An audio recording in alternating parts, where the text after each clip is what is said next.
Meron akong malakas na kutob na si Tatay Digong doon sa ICC sa Dahig, namamaltrato ngayon, no. Imagine niyo kung paanong maltratuhin ng isang matanda at yung nalayo na sa pamilya, hindi niya makain yung mga nakagisnan niyang kinakain tulad ng kanin, tuyo, isda. Kinakain niya yung mga natural na Dutch foods tulad ng tinapay, keso, yung mga ganun, no. So, talagang ang laki ng psychological effect nun eh. Imagine niyo kung kayo si Tatay Digong, di ba? Tapos, meron akong sariling experience ha, para masabi ko itong statement na to. Hindi naman ako magbabasta-bastang magbibitaw ng mga ganyan salita kung wala akong basehan eh. September, nandun na ako sa Netherlands, no? At gusto ko nga madalaw nun si Tatay Digong. Nakipag-cooperate pa ako nun. Pero, yun nga, nataon na yung schedule ko nandun ako, wala namang event. So, yan. Kumanta lang ako, tumulong ako nun sa Korea, sa Seoul. Yan, mga Duterte supporters dyan, mga kaibigan natin. No? Pero nung nasa Netherlands nga ako, ang nangyari nun, naghahanap na ako din ng trabaho. Kasi, syempre, magandang opportunity yun. Nakala ko ang Netherlands parang Singapore ng Europe, no? Safe, advanced, no? Tsaka, yun nga, magandang opportunity sa pagtatrabaho, maganda sweldo, ganyan. Pero kabaliktaran ng sinapit ko kasi ako mismo, nanakawan ako ng 3 milyong pisong halaga ng makapal na 916 na ginto na chain. Ang kapal. At ang nangyari nga nun, around 12:00 ng madaling araw yun sa yung tram station, parang subway station siya. 3 lalaki yun, mag-isa ako. So, pineper spray ako dun. Tinanong ako, Espanyol, English, ganyan. Parang pang-distract, ganun. May dala akong kutsilyo nun, pero bilis ng pangyayari. Hindi ko naman nakalaing Netherlands may ganung magtatangka na ano eh. Although hindi mukhang lokal yung mga tatlong yun, no? Kasi parang mga Latino eh. Parang ganun yung itsura nila eh. Ang bibilis tumakbo kasi pagka pepper spray sa akin, hinablot agad na ganun. Nung isang nasa likod. Takbo sila. Hinabol ko, nagkahabol lang kami almost 10 minutes. Siyempre, malakas din ang cardio natin, hinahabol natin. Pumasok sa bahay, sa isang bahay, doon kabisado nila yung neighborhood, yung pasikot-sikot. Hinihintay ko ng lumabas na. Ha? Hanggat sa may dumating ng pulis, pinasok na namin yung bahay, wala na, yung pala nag-eskapo doon sa likod. Naisahan ako. Buti kasi kung hindi, baka nasaksak natin yung mga tatlong yun mismo. Maliliit na, parang mga bata lang, pero maliliksi.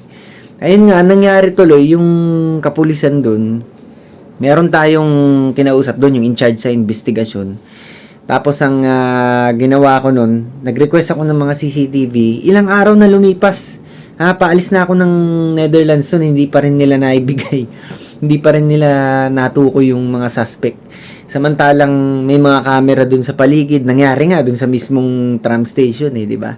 So, kung sa Singapore nangyari yan, wala, minutes lang, hours lang, naresolba yan. Sigurado ko. Laptop nga, binalik sa akin Nasa bus naiwan Pa-Malaysia naibalik sa akin dito sa, Singapore Imagine niyo kaya na-disappoint ako nun, sabi ko, ang Europe pala, hindi ganun ka-safe. The best talaga sa Asia, Singapore, Japan, yan, mga safe, mas safe pa pala, pati Korea. Yun nga, ang naranasan ko noon, tinanong ako nung investigador. Nung una, ang taas na respeto kasi akala nila galing ako ng western country. Siyempre, 6-footer tayo kung di nyo, mas matangkad pa ako sa mga officer doon. Tapos nga, yun ang tinanong sa akin. Tapos nung nalamang Pinoy tayo, yun, nagbago. Nagiba yung tono. Siyempre, marunong tayong mag-analyze din ng body movement, tsaka body language, tsaka ng lengguwahe nila. Ayan, nag-iba yung tono, naging racist. At naging mapangmata pa. Tapos, tinanong pa kung saan ko nakuha yung pambili, ganun-ganun.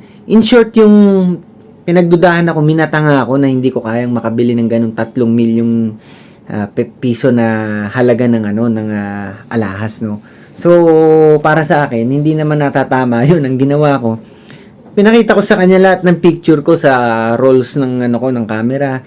Yung suot ko pa yun, tsaka yung mga suot ko nung days before mangyari yun. Tapos yung mga resibo ko, pinakita ko rin sa kanila. Napahiya 'di ba? Akala siguro nila nabili ko lang sa Shopee o kung saan. Yan, napahiya nga. Pero, bottom line dun, hindi pa rin talaga nila naresolba kahit may pakita man lang yung CCTV footage. At hanggang umalis ako, wala nangyari. Hindi ko na nabawi. Hindi rin natukoy yung mga suspect.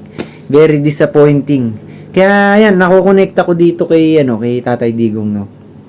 Palagay ko talagang may racism talaga, lalo siya hindi naman siya nagsasalita ng Dutch. Karamihan naman dun sa Netherlands, naririnig ko Dutch ang kanilang lengguwahe. Bihira yung nag-i-English yung conversational speaking. So, walang nakakausap si Tatay Digong dun. Kinakain nga niya mga tinapay, keso, ganyan.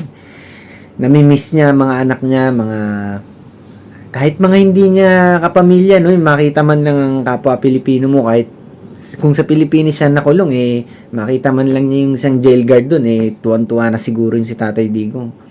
Yung pang ganun na hindi mo na makausap, tapos mamaltratuhin ka, tapos parang itatrato kang taga-ibang planeta, na parang mababa ang tingin dahil siguro sasabihin nila na ganyan, taga-Asia lang, hindi lang Asia, taga-Pilipinas. Third world country.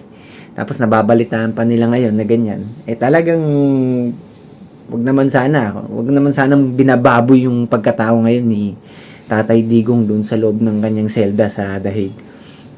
Kaya talagang ang sama lang talaga ng loob ko sa administrasyong to, no, na yung sinapit ni Tatay Digong yan na pinalibing pang ang tatay nitong si Marcos Jr. Tapos ganyan ang ginawa, yung imbis na magpasalamat o tumanaw ng utang na loob, yung pinagkanulo pa yung sarili nating kadugo. So, heartbreaking, no? Hindi natin alam kung doon na talagang kapalaran ni Tatay Digong natin, pero sa Diyos nga walang imposible. Yan ang paniniwala ko. So, tuloy lang tayo sa ating pagdarasal at magpakatatag tayo lahat.